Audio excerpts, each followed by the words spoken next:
What is up? Welcome to another episode. It's episode 7. So we are officially a year old in dog years, I think is how that works. That's how that works. So welcome. We're so glad that you guys are joining us again. Man, things are a little different today. It's Wednesday. It's Wednesday, my dudes. Yeah. It's a busy schedule. It's summer. We say every end of summer, like, man, we're not going to pack the schedule next year. And we do every year. And we do. This summer you added something to the schedule because you are a football coach now too. Yeah. So. Well, that was the best of both worlds. I love football and I love middle schoolers. And so I'm like, hey, let's combine this. And football and middle schoolers. Coach Hill's like, hey, man, you want to help coach football? I'm like, it would be my honor. But I still got to take this class that I don't really know. Oh, gosh. Yeah. Is there a test at the end of it? I hope not. It's $75. Good grief. Yeah. So anyway, you added something to the schedule. That happens right now on Thursday mornings. Tuesday and Thursdays. Usually when we shoot the podcast. So for the summer, we're going to try something a little different. I don't know if we'll stick with it or not. But we're going to try shooting the podcast before you preach. Yeah, it's like an appetizer, I guess. Maybe it'll help me, like, not preach beyond 30 minutes.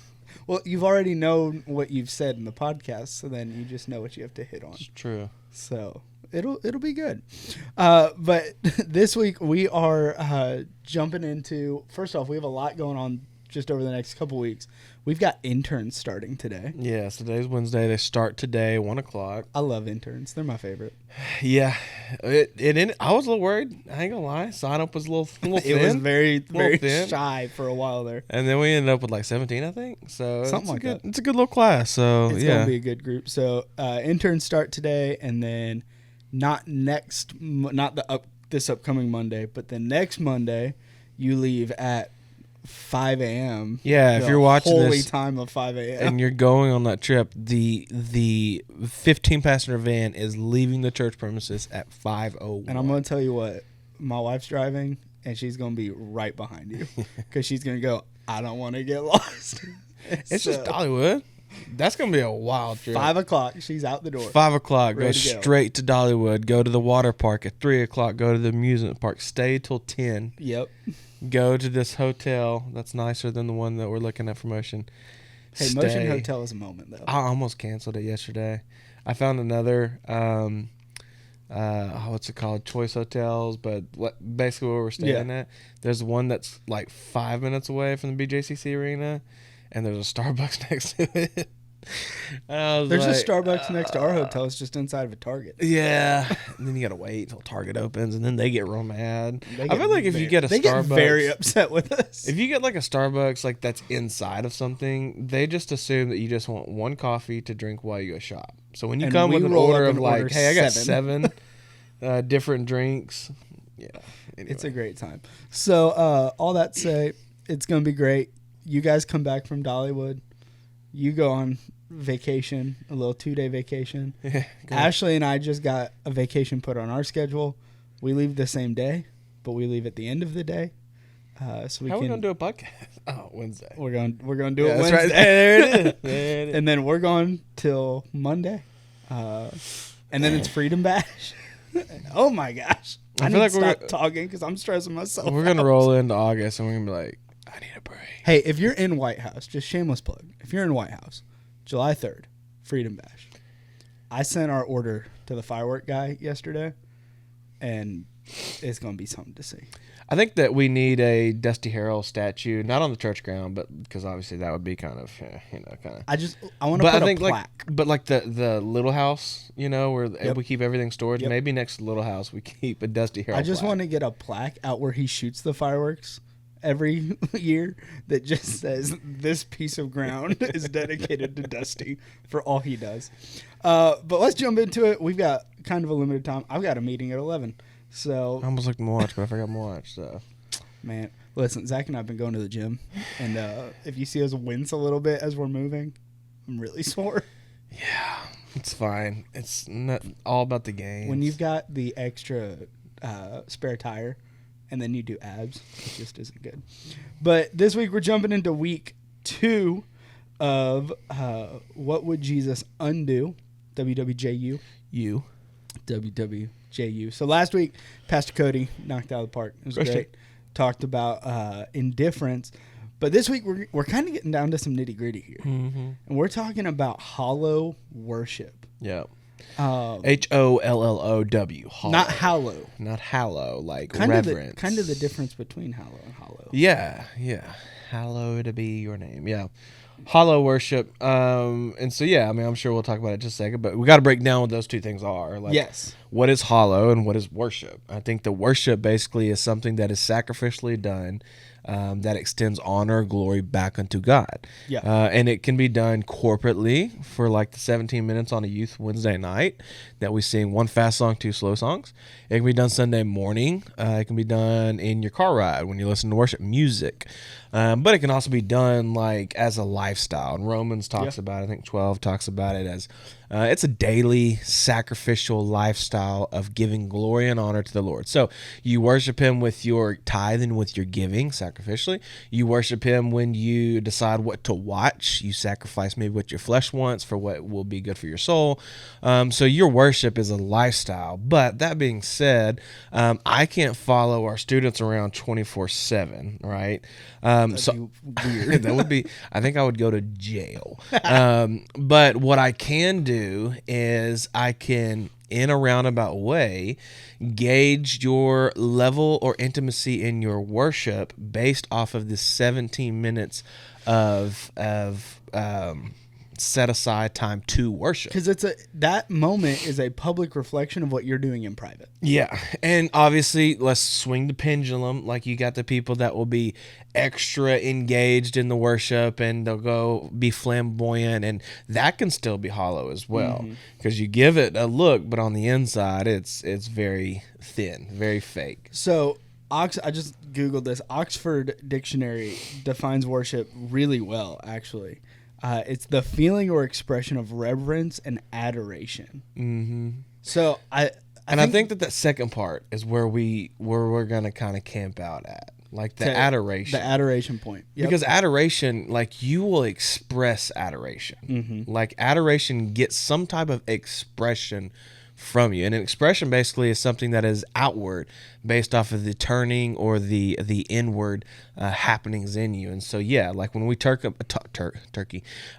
we talk about worship, we're talking about adoration unto God. So we'll talk about a little bit of like expressive worship. Like, how do you worship? Like, what did Jesus talk about in worship? We talked about it last night after the gym. I think the Old Testament paints a good picture of the how-tos of worship. You look at David and talk about lifting of hands and singing and shouting and dancing, and those are the how-tos of like corporate worship. But then Jesus, a lot of times, like, he'll tell you, hey, this is what not to do. Like, look at the Pharisees and the Sadducees and the religious leaders, and they're very concerned with the practices of worship, but the implications within their heart is not. It's not the same thing. It's hollow. Yeah, and so like I said, we'll if I get into what you're going to preach on tonight, like we'll stop and kind of reevaluate where we're going. But I think part of that too is understanding what is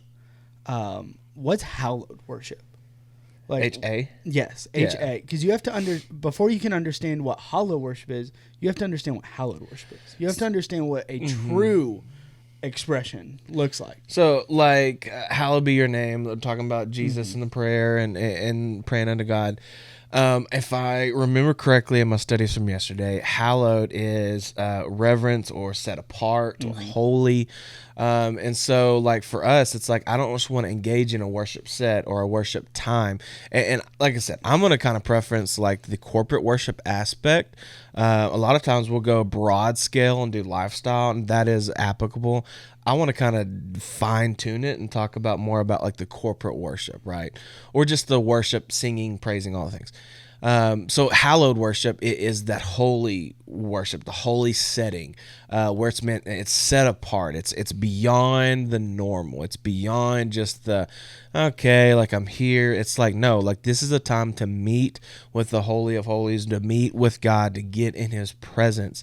And when you do, you come with this reverence, with this respect, with this honor, because you acknowledge the person that you're worshiping. I think a lot of times that's our biggest issue is like we get into a worship setting, a worship environment, and we don't really worship because we don't acknowledge who is the object of our worship, which should be God. And if it truly is God, then God should have this, there should be this reverence and this honor and this respect of his authority and supremacy. And I believe that is what kind of brings you to a place of hallowed worship and not hollow worship. Yeah, and I think one thing too that we have to understand is that everyone expresses worship differently. Like, we're not gonna put a blanket statement over, if you are not on your knees weeping on a Wednesday night or a Sunday, whatever moment, then man, you're really not worshiping. But have you ever? Worship looks different, and that's true. Yeah, worship. But it does look different. I think worship at the same time should pull you to a place. Most of the time, it pulls you to a place of uncomfortability. Yeah, it pulls you deeper. Like, you shouldn't be tonight. Say, we go into youth tonight, and we're sitting there, and you're raising your hands. A year later, you probably shouldn't be doing the exact same thing because there's no growth there.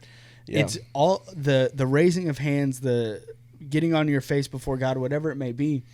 All of that is simply just an outward side of what God's doing inside of you. And God's drawing you into a deeper relationship with him, so your expression of worship changes. If your expression of worship has never changed, then you can you need to backtrack and go, okay, have I truly worship God? Am I giving God what he's asking us for? Worship should cost. It should.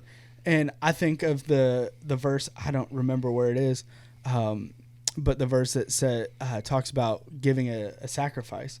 And it says, I'm not going to give a sacrifice that doesn't cost me anything. Because worship is a sacrifice. And I believe that's King David talking. I believe in 2 Samuel. Right. Yes. Because I think we're going to touch on that a little bit tonight as well. But yeah, worship should 100% cost you something like that. Look at the story of Cain and Abel, and then fast forward all the way to the New Testament and the story of Jesus having a woman come and pour out an expensive jar of perfume, a year's worth of wages. Like, worship should cost you something. Not monetarily. Even talking about that moment, where Jesus has that moment with it. If we're thinking of the same story, because there's two versions, or not two versions. There's two accounts where that happens. Right. One of them, Jesus has oil poured on his feet, and it's washed with the woman's hair. The other one is Mary, the sister of Lazarus. She had a lot to worship about. Yeah. Because, Jesus raised her brother from the dead. Like, he made their family whole again. But one thing, we talked about that a couple weeks ago in our Wednesday night Bible study that we have been doing in the main sanctuary. And one thing that we talked about was, not only was that an expression of worship, that was a personal expression of worship. God didn't just tell her, hey, this is what I want you to do. Now do it.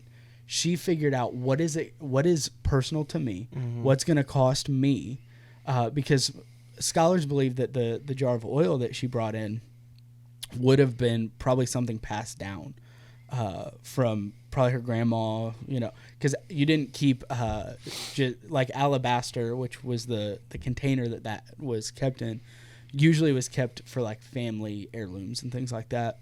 And so she brought something that wasn't just like, hey, this was something I bought. Like, I bought it down the road and I brought it in here. This is something that would have been passed down, would have been very expensive.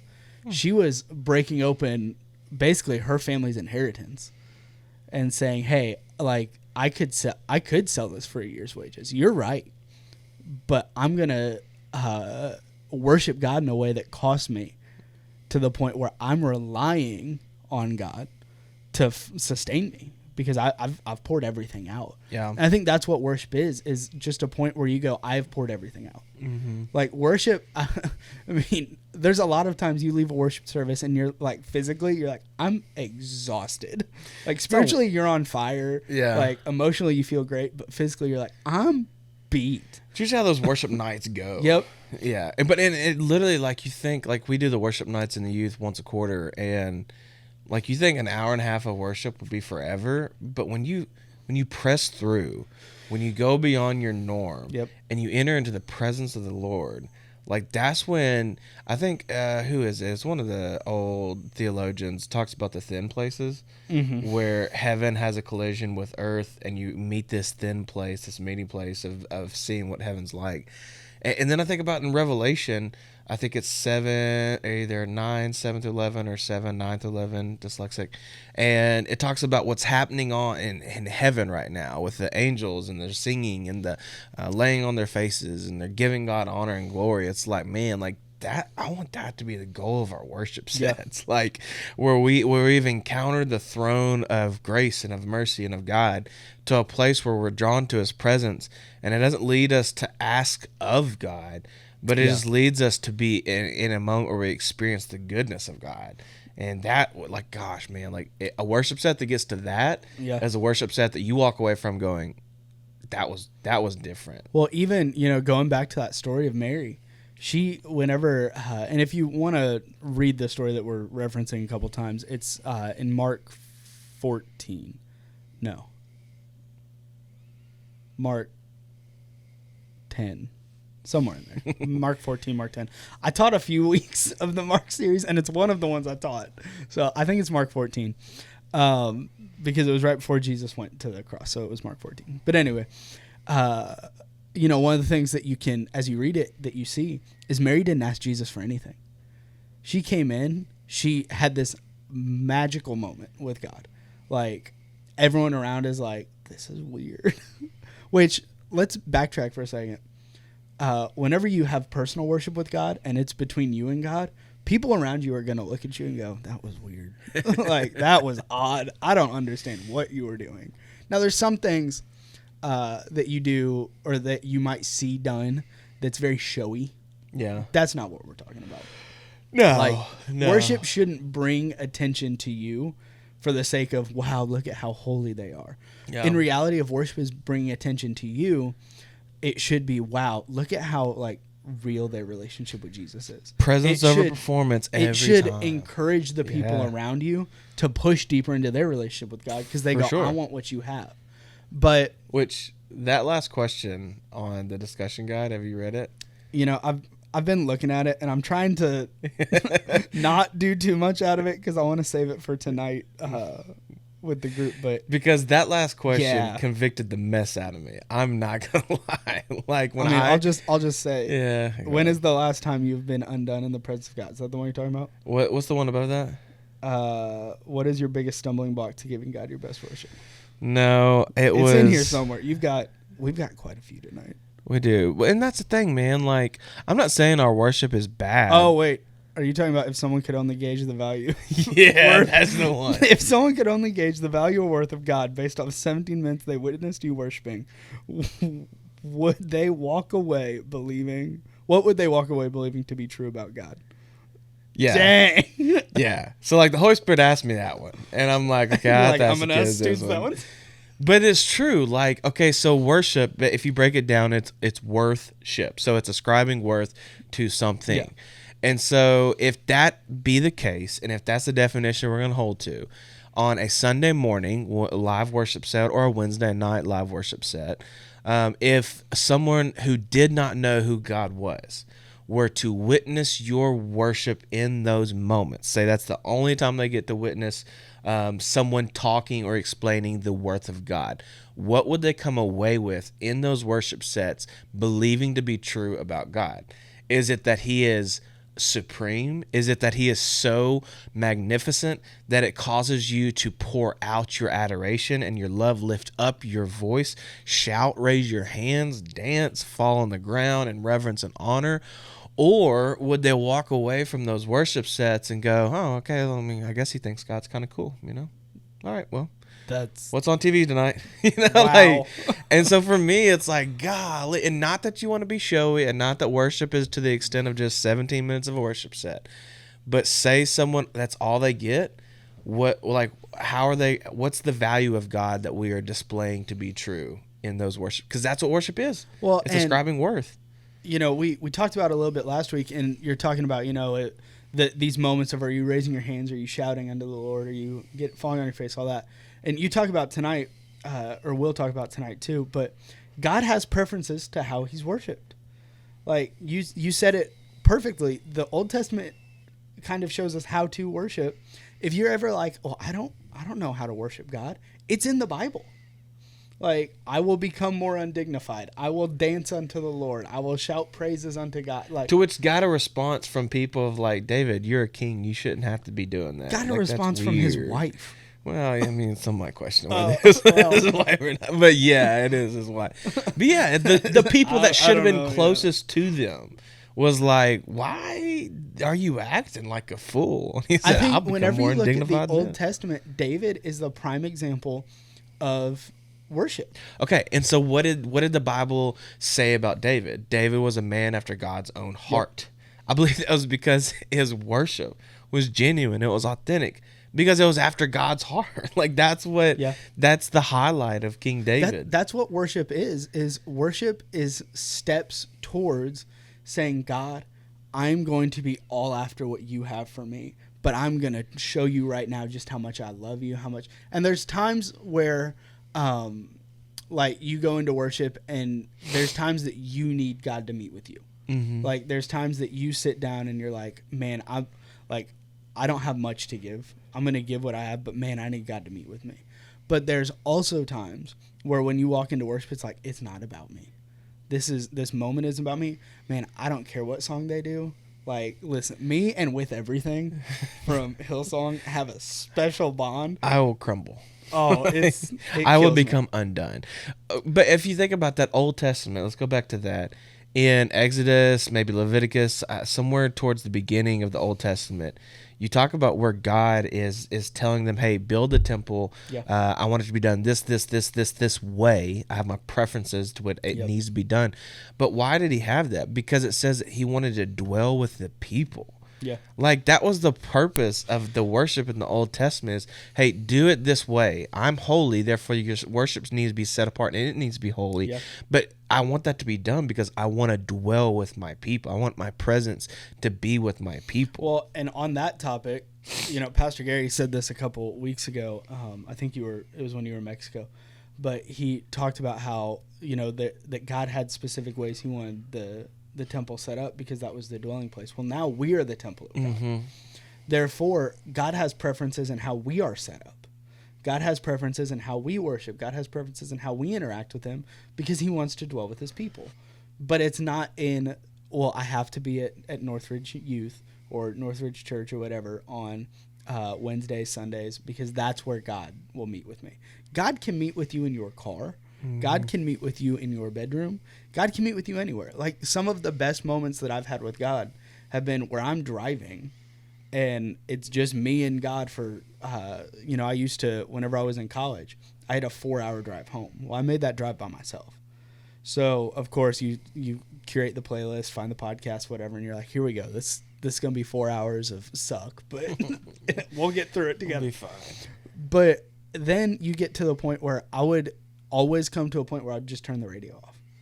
And those were the moments that I felt like I had the biggest leaps in my relationship with God because it was just me and God. Mm-hmm. And for hours where I'm on autopilot just driving down the highway, it was, God, this is what's going on in my life. This is what's happening. God, what do you want to do in my life? Like, what do you see for my future?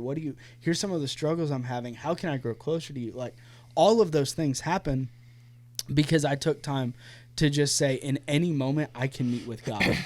But whenever I meet with God, man, I'm going to do it respectfully. I'm going to do it in adoration. I'm going to do it with reverence. And that's one thing I don't remember if I think we talked about on the podcast last week, is just the reverence that comes with meeting with God.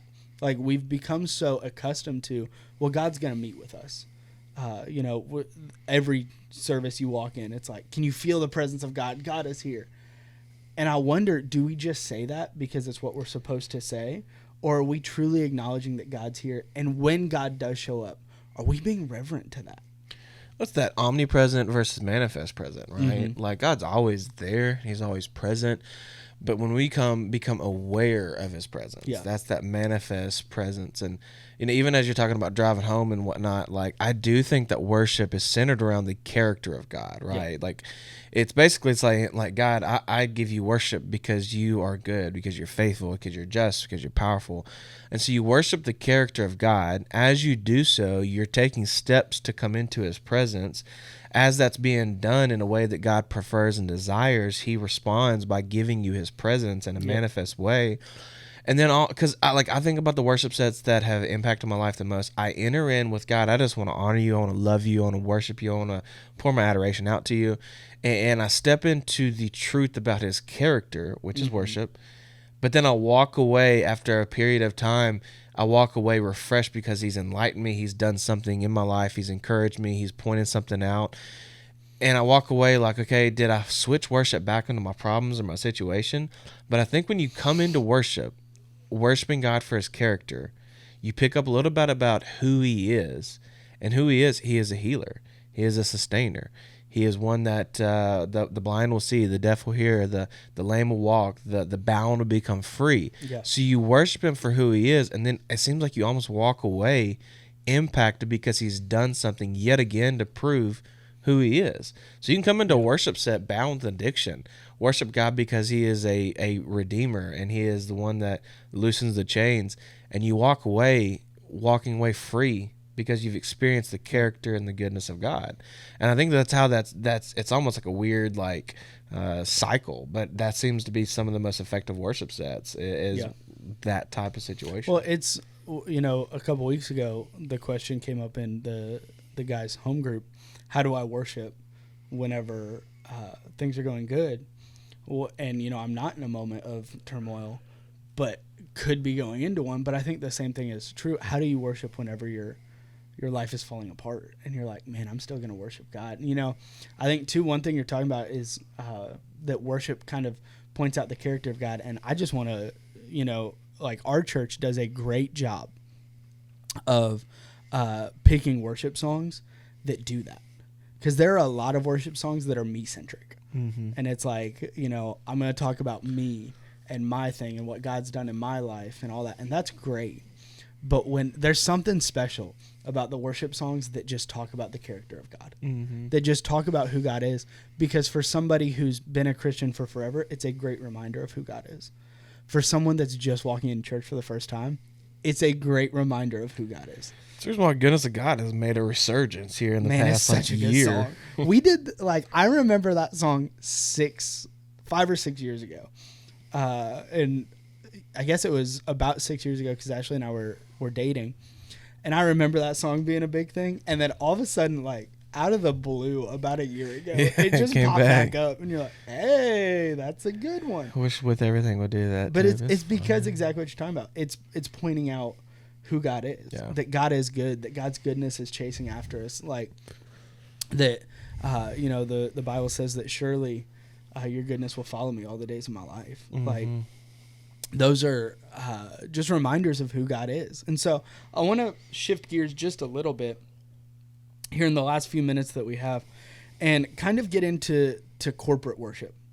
And not necessarily this is practicals of make sure that you're doing these 5 things and you're worshiping God. But more, you talk about right here at the end of on the discussion guide that hollow worship is undone when faced with pushback, but hallowed worship is undone when faced with God's presence. And we just kind of talked about that a little bit, but you're talking tonight about partially about hollow worship versus hallowed worship in the corporate setting. And so on a Wednesday night, what does it look like because we can talk personal worship, we can talk all that, but on a Wednesday night, what does it look like to see hallowed versus hallowed worship?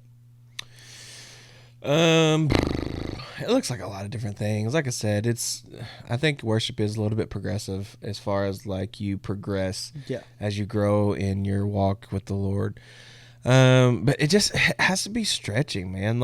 I think I'll just be real. Like as a youth pastor, like one of the frustrating things is whenever you're in a worship set and you just see kids with their hands in their pockets, or they're just kind of looking around and witnessing they're what talking to their friends. Yeah, or like for instance, the minute one of their friends raises their hands, they're watching the whole time, and then they raise their hands. It's like no, like hallowed worship is just personal, like intimacy with the Lord. Like not that you have to close your eyes for every worship set. But for me, it's like I don't care who's around. I don't care what song is being played. I just want to get in the presence of the Lord. And I think that if we can get to that place, like naturally what's going to happen is you're going to find yourself raising your hands. And maybe you're like, man, like raising my hands is very uncomfortable. Well, we're not worshiping your preferences. All right. Yeah. So it's like, get over, and this sounds terrible. Get over yourself. Like if that's what God wants, like for example, like if Savannah, I'm trying to think of something that she likes, right? What? Maggiano. Yeah. Oh, perfect. Thank you, Matt. Maggiano's. A few weeks ago, Royce Morris had a baseball party, I guess you could say, and they went to the Sound Stadium. They got on the field. It was really cool because Royce is a champion. Like if he's got a ring. Like Royce is like he's a champion. Yeah, so. They won their little championship. So they did this team party. They go onto the Sounds, which is like the minor league baseball here, and they went onto the field and they got honored and stuff. And so we were there, and then we get done, and I was ready to get back like to the house, like because Raina was there with her grandparents, and Savannah was like, "What do you want for dinner?" And I'm like, "I'm cool with like Colorado Grill, or I can make a hamburger. Like I'm good to get back." And she's like, "You serious? Like we're in Nashville. Like let's go to like Maggiano's or let's go somewhere." And I'm like, "I don't want to." But at the end of the day, guess what? That's what you want, and that's what's going to allow us to have this like intimacy or this closeness, because I want to sacrifice my preferences to do whatever you would like. And so in the grand scheme of things, it's Maggiano. It's just 10 minutes away. It's not a big deal. In the grand scheme of things, worshiping the Lord's lifting your hands. So what? You may get looks at from your friends. It's not a big deal in the grand scheme of things. In the scale of eternity, is it worth it? Yeah, it's worth it to give God what he wants. Yeah. And so, yeah, like, okay, so the Maggiano's, literally, I got to drive 10 minutes out of my way. It's $20 for a dadgum bowl of cheese ravioli that I could have bought from Kroger for $5. Hey, but it's got that basil pesto right down the middle of it. It's special. And so, literally, I order it. We pick it up, and Savannah's like, well, you didn't order nothing. I'm like, I don't want nothing. Like, you wanted it, therefore, I will do it because that's what you prefer. Okay, now switch lanes. God prefers, based off the Old Testament Psalms and King David talking about it, he prefers lifted of holy hands unto his name. And so it's like, okay, I go in a worship set. God, that's what you want? All right, I'm going to lift my hands up. Like, I don't care what anybody else wants. Why? Because my worship isn't concerned with their closeness or their relationship with me. My worship is concerned with my closeness and my intimacy with the Lord. So the only thing that matters is accomplishing his preferences and his desires. Yeah. And if that's lifting my hands, that's lifting my hands. Talks about bowing low before the Lord. If the Lord wants me in the middle of that youth worship room, in the youth room with that dirty carpet, oh, it's nasty. If he wants me to lay down, I'm gonna lay down. Why? Yeah. Not because I'm trying to act, but because like I wanna have reverence and honor for the Lord. If he tells me to get on my knees and bow before him, that's what I'm gonna do. If he tells me to shout, one of my favorite parts of worship, I think I talked about it, about the Mexico worship. Yeah. Was the fact that the band quits playing and you just hear the voices. Mm-hmm. What? That's singing. Like that's singing with your voice. Spontaneous. Let's talk about we're talking about corporate worship, spontaneous worship. Like there's this big thing with like Upper Room and with Bethel about, worship set is really awesome when it's spontaneous. There's actually a passage in Psalms yet again that talks about I will worship the Lord with all of my being. And it even kind of hits on a little bit of the spontaneousness. And it's like I'm going off script and I'm going to worship you according to what's on my heart. And so, yeah, like don't wait for the slides to pop up. Your worship with the Lord should not be dependent on is the person running ProPresenter doing well. Your worship unto the Lord is my heart in a place in a posture of worship and to give the Lord adoration. Well, and on that note, let's stop for just a second. Your heart can be there, but physically you might not be. But whenever you take time and physically start expressing worship, your physical, your mind, all of that will get to where your heart is. Mm-hmm. So if you walk in, you're like, man, I'm exhausted tonight. You know, I had internship all day. I'm exhausted. Or one thing that we see a lot working. I would say one thing we see a lot of is work. And then for others, it's, man, I didn't do anything today. And if you don't do anything throughout the day, you just get tired because you never kind of woke yourself up. And whenever you come in, you're like, I'm just not feeling it tonight. But your heart's in the right place, and you're like, man, but I know I need to worship God. At some point, raising your hands feels forced. And you're like, I don't feel it. But man, whenever you press past that and you're like, but I'm going to raise my hands. I'm going to get on my knees. I'm going to bow. I'm going to do whatever the Lord wants me to do. Eventually you get to the point where you're like, hey, outside of how I feel, I'm going to encounter God. I'm going to worship God. I'm going to have this moment. And then if you put your heart first, your spiritual first, your physical is going to follow. Mm-hmm. Because your body will fall in line to whatever your spirit is supposed to be doing. We control our bodies. Our bodies don't control us. So whenever you come in, you're like, man, I'm tired. That's physical. Like physically, I'm tired. But whenever you say above physically, I'm tired, above whatever it is, I'm still going to worship God, your physical will get there. Mm-hmm. And it might not be immediately. You might not be like, oh, my hand's lifted. Oh, wow, I feel amazing. Like, that doesn't happen. Mm-mm. But whenever you push through and you get past the point of, well, my preference would be to go and sit in the back and just kind of be by myself because I'm tired and, you know, I'm going to pray and I'm going to have my moment, but I'm exhausted. Whenever you push past that moment, you're like, no, as a corporate group, we are going to worship God, and I'm going to be a part of what God is doing right now. Everything else falls in line. Well, like I've heard it said before, you know, the phrase, fake it till you make it. Mm-hmm. You enter in those sets and you don't feel it, and you're tired, work, whatever it may be. I would encourage you, and it's a play on words, and it's so cheesy, faith it until you make it. Ooh, right? That was cheesy, but it was good. So cheesy. But basically, I'm going to have the faith to believe that this is what God is, this is my worship unto him. And I may not feel it, but I have the faith to believe it, so I'm going to do it until something changes, until something shifts, until something happens. So yeah, faith until you make it. Dude, there's so many times I'll enter in a worship set and I'm like, I'm tired, man. I need another coffee. I need another whatever. And I walk away refreshed because I've been encountering the presence of the Lord. Like that'll bring you so much rejuvenation and refreshment and all the things that you come in lacking in a worship set, and you walk away with an overflow because your cup's been filled up. Well, the Bible says that, you know, the Lord renews our strength. And so if you come in, you're like, as we wait patiently upon him. Like, if you come in, you're like, man, I'm exhausted, and you wait on the Lord, and which is active. Yep. And you meet with God. God renews your strength. Yeah. You're gonna walk away going, man, I still, like we said, you know, physically I'm beat. Like, where's my bed? I need my comfy pillow. I'm exhausted. But spiritually, like you walk away going, man, I'm so glad I encountered God today, because it renewed me. It built me up. It did everything that I needed it to do to get me through whatever I'm going through. But then that's a constant moment, you know, like corporate worship. We do not, the Bible says, don't neglect the gathering of saints. And that was one thing during COVID you heard a lot was, you know, man, I feel like we're neglecting the gathering of saints. And I don't think we realized how big of an impact the corporate worship moments have. But when you have those moments, you know, the personal moments are great, but when you have the corporate moments, it's just different. Yeah. Like God shows up in different ways based on what's happening. Whenever he shows up in a personal moment with you, that's you and God very personally. Mm-hmm. That's an intimate moment, and that is very special. But when he shows up corporately, something different happens. That's why whenever we go to motion, yeah, and we have the moments like we did last year where God meets with us during worship while Carrie Job's up there leading worship.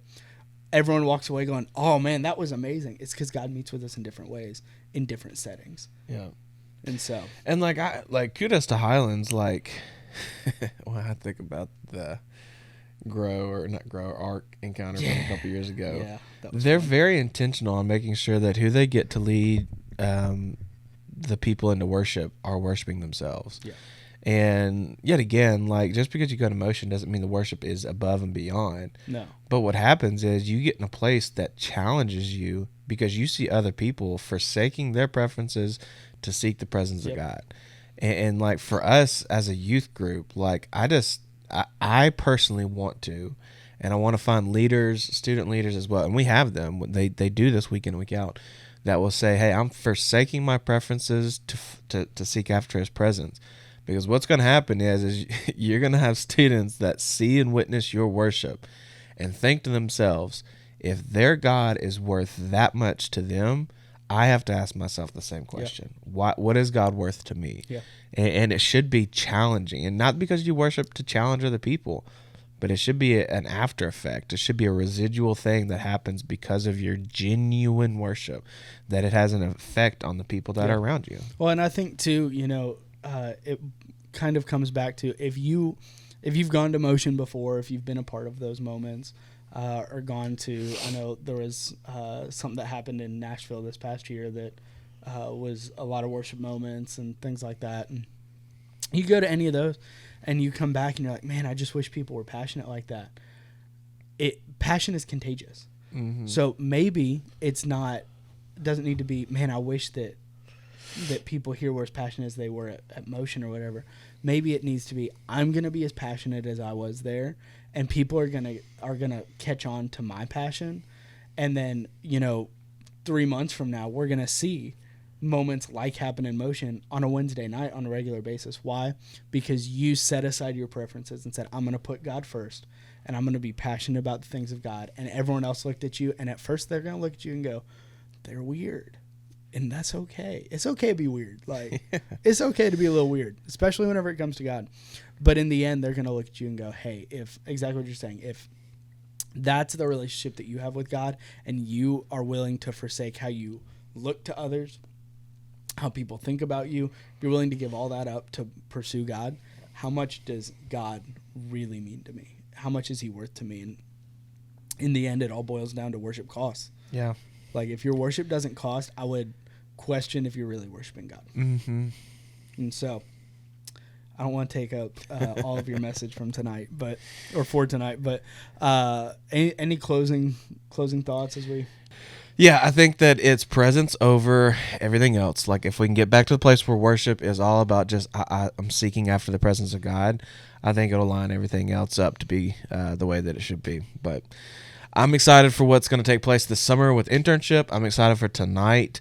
And man, I think that the Lord's going to do something this summer between motion and internship and all the other things we have. So I'm looking forward to it. Yeah, it's going to be a great summer. And, obviously we always look ahead towards motion and we're like, man, that's going to be so great. But even on the other side of that, like, I'm excited for Wednesday nights. Mm-hmm. I'm excited for just moments where students are in the building. Like, every time students are in the building, I'm like, man, this was a great moment. And summers are a little thin just because vacations and stuff. But what you typically find is the students that come in on a summer, like, they're lifers. Like, they're ready to go. Like, so when the Wednesdays in the summer have great potential for something amazing to happen. So it's going to be a great summer. I'm excited to jump into it tonight. Obviously, you guys will be watching this. It's Friday, and so this was 2 nights ago that we had this sermon, but it's going to be a great time. So we've got takeovers happening all throughout the summer. If you're a student, come be a part. 6:30 every Wednesday night. Come be a part of what we're doing. We have a takeover, I think, every Wednesday night. Mm-hmm. Like tonight, well, it's Wednesday. This is going out Friday. This week, we went to the Kemp's house, went to their pool. Last week, we went to Los Agaves. Let me just read y'all a little bit of what's going to Next week, we're doing something crazy. And then the next week, we're doing something crazy. And then the next week, we're doing something crazy. What we're doing. Okay, here we go. Ready? One of those weeks is Freedom Bash. I know that. June 19th is next week? Yeah. Yeah.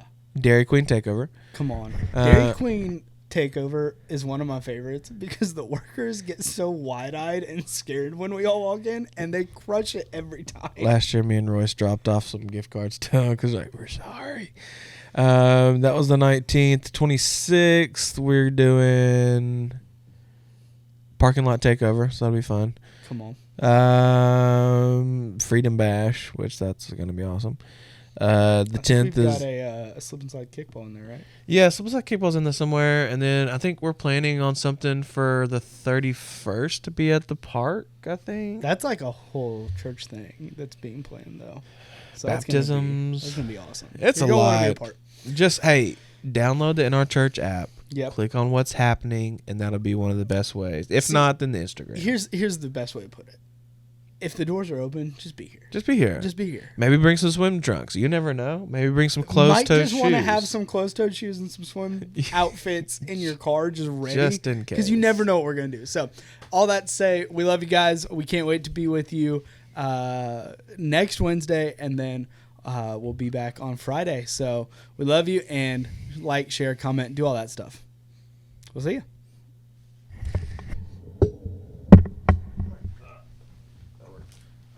Clip. That's okay. Bro, my stomach was cramping there for a second. Jesus, son, because that's part of the question too. Is what would Jesus' son do? He would undo indifference. Well, how would he undo it? He would just tell you to get in the presence of God. Yeah, because that's where it happens. Totally. I couldn't say it any better myself. Well, we're glad that you're back. I'm glad we made it back. So it's good, man. Like I said, we're trying to figure out what it looks like. We would obviously love to take our youth, but at the same time, we're just trying to work out the logistics of it, the spiritual aspect of it, and so there's many things. People don't understand all the logistics that go into taking mass amounts of people across the border into Mexico. Like, it's one thing to go, like, when we fly to Tokyo. That's one thing, because TSA takes care of a lot of that. It's a completely different thing to have to drive across a border. Well, yeah, I mean, you got the cartel there, which people hear the cartel like, oh my gosh, but like, it's weird. It's like the cartel, it's like the good cartel. So it's like they're the nice ones. They actually like protect the church, which is interesting. So yeah, I mean, so we're just trying to work out all the details. I think it'll be vastly beneficial. I think that serving and just seeing different perspective in White House, like our demographic, would be so beneficial. But I still got challenged. I literally said, this would be so good for our youth. Our youth needs this. And then the Holy Spirit kind of checked me and said, cool, but that's not the point of coming. The point of coming is not because you need it, because they need to see that you love Jesus and you want to be the hands and feet. Like, that's the purpose. The purpose isn't that your youth group would actually come back feeling like, oh man, we need to do better. We need to be better. The purpose is you go be the hands and feet of Jesus to people that are broken and hurting. I'm like, dadgummit, God, you're right. You're right. Those are the moments where you're like, well, cool. Because literally I'm there and I'm thinking, okay, what, like, in our youth, what do we do? What do we have to do to make this happen? What do we have to do? Like, what would make it most beneficial and effective? And then the Lord is like, hey, you see the kid right there that has come in? He's got holes in his pants. And who knows if when's the last time he ate? Like, that's why you're here. Yeah. Like, you can worry about that stuff later. Like, focus on that stuff later. That's right. Like, that's Mateo, like, which is Michaela's, like, kid down there. Like, pretty much the same person. A little sassy, too. But yeah, it's like that's why you're there, and so it's breaking free from that consumerism mentality. Yeah, well, like I said, I mean, we're glad you're back. I think that the fact that God doesn't do things on accident, and the fact that we had we started the Altered series here at the church, talking about having altar moments with God. We preached on indifference last night in NRYouth, and you guys got to experience passion from people that have every reason to be indifferent. 100%. Like, I think that, God didn't accidentally put this week together. But, like, this is an episode I've been excited for since we got out of Sunday, because I'm like, man, I am super stoked to have a little bit more of a deep conversation about indifference, because everything that we're talking about this week all is about the same topic. All rolled in. But, man, we're super glad that you guys are watching, you're listening. We've got, like, 100 people that have downloaded on Spotify. So that's pretty cool. We've got, I think, 20 subscribers on YouTube now. So we're growing. That's awesome, man. We're growing. That's pretty cool. But we're glad that you guys are watching. Once again, let us know how this topic of indifference, how us talking about this, all that affected you, what your thoughts are. You can comment that on YouTube, like, share with your friends, all those things. And we will see you back next Friday for another episode of Beyond NRYouth. Love you guys.